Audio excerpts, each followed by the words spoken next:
recently has gone through a number of upgrades. It has HD video. It's better in pretty much every way for me as a content creator and for my fellows who are also posting video over there. And it's better for you guys as the viewer in realms like this. If you don't think that the hosting site like YouTube should be putting its political views into something like this, go watch on Full30, because you know what? The thumbnail over there has the proper German flag that was the German flag from 1935 to 1945. If you're offended by seeing a blurred out swastika, blame YouTube and then leave YouTube. There's no reason that you have to get all of your firearms video content on YouTube. They're bad for content creators. They're not that great for advertisers either, certainly not in the gun industry. And if it's the content that you're looking for, I realize it's slightly less convenient to go to one website rather than another, but it is there as your other option. So, just something for you guys to consider. There will be more German World War II era guns coming in the future, and per YouTube's policies, basically, all of those will continue on my YouTube thumbnails to have that blurred out German flag. So, anyway, hope you guys enjoyed the video. I really didn't want it to all become a discussion about this topic, so I figure we'll put the response to this in a separate video, and frankly, I'll probably leave the comments to this video turned off because life is too short to get into vitriolic arguments about this on YouTube. Thanks for watching, guys.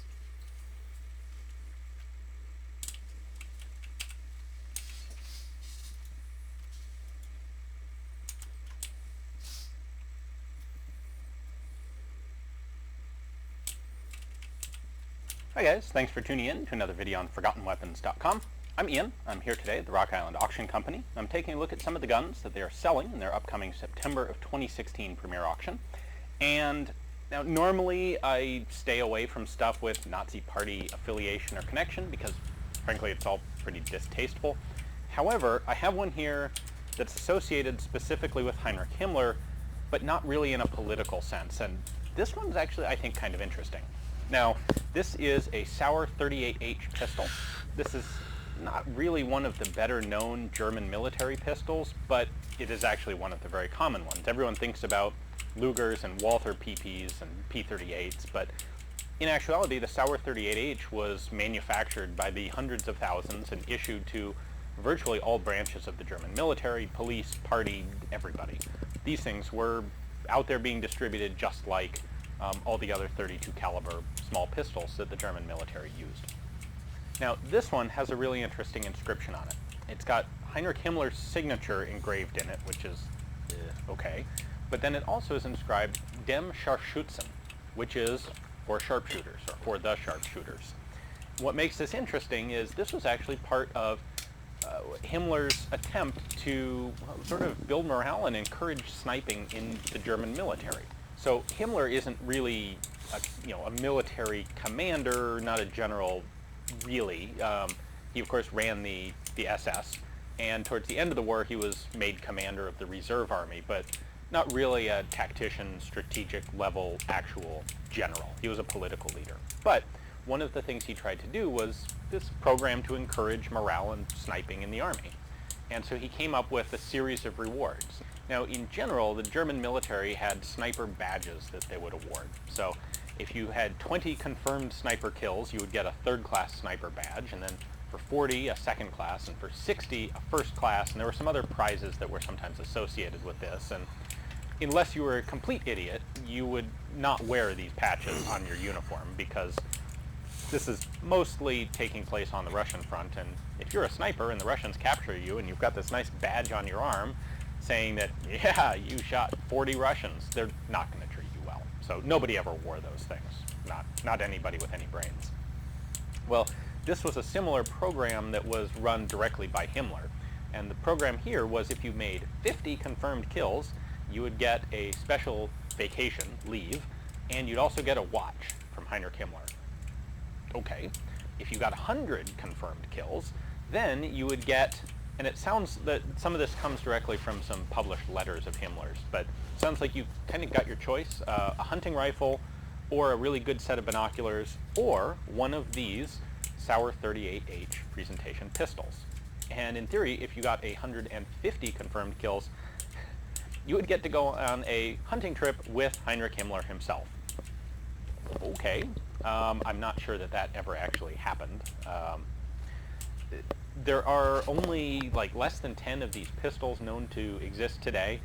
3 or 4 of them are still in their original presentation cases, but it's this, to me, it's an interesting look at the German armies and the political leadership's take on sniping. They saw this as a valuable tool in the German military arsenal, and they wanted to encourage it. So the idea that you get a watch first, and then, well, you can either get binoculars or a pistol, I don't know, it's interesting.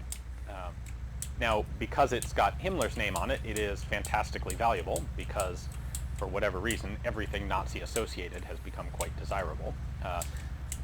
But to me, really, what's interesting about these guns is the military take on them, and that position of the political leadership interacting with the military in this way. So there were really quite a lot of extremely successful and effective German snipers on the Eastern Front. And that's really a story that doesn't get told very much here in the U.S. and in the Western world so much. In fact, much of the fighting on the Eastern Front in World War II is not really well understood or well recognized here in the U.S. It's just kind of alien. The scale of the war on that front really dwarfs everything that the U.S. was involved in World War II. So this is an interesting little take on it. So exactly how many of these pistols were made isn't clear. It seems that they were all manufactured in one block. They weren't made, it wasn't like, well, oh, he just got his 100th kill, so we'll make up a pistol for him. No, it seems like they made all of them at once, and then they were stockpiled somewhere, handed out as appropriate. All of the known ones fall into a specific, very tight serial number range. It's 475,000 and approximately 400. This is 475,396, which is the lowest of the ones I found documented, and they go up to at least 475,409. So, you know, that's what, 14 of them right there in that span. For all I know, they may have made several times that many, but certainly not more than 50 of these were made, and probably a lot less than that. So, they're generally unmarked. They just have a couple of commercial proofs on them and a J.P. Sauer-Sul marking on the right side of the slide, and then of course this Himmler Scharfschütze engraving on the left side.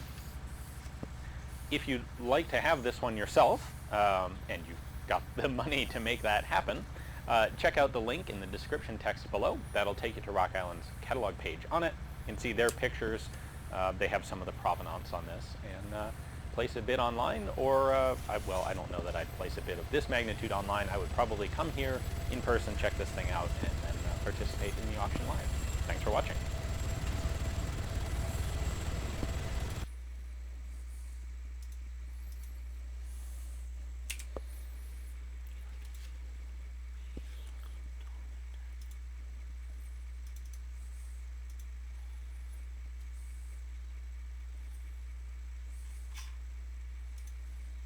Hi guys, thanks for tuning in to another video on ForgottenWeapons.com. I'm Ian. I'm here today at the Rock Island Auction House, taking a look at some of the guns in their upcoming September of 2015 premiere auction. And you know, something that we have just a huge wide variety of today are very compact, concealable pocket pistols in reasonable calibers. It's really, frankly, pretty easy to go down to the gun store these days and find yourself a subcompact 9mm carry gun, be it one of the new Glocks, one of the new Walthers. Everybody makes one. Kel-Tec makes one, high-end, low-end, everything. Well, it hasn't always been that way. Back in the 1970s, there were very few options for truly compact carry guns in truly substantial calibers like 9mm. Now, you could get them, but they were pretty much always highly customized gunsmith creations. And we have an example of one of the more famous one of those in its original 1 of 100 special edition that actually came out in the late 70s or early 80s. This is a 9mm ASP. Now, the ASP was developed by a guy named Paris Theodore, who really kind of was the real deal. If anyone can lay claim to the title of being like the actual Q from James Bond, it would be someone like this guy. In the early 1970s, 1970 in fact, he set up Seven Trees Limited, which was a holster making company, and he made great holsters, but in the back of the shop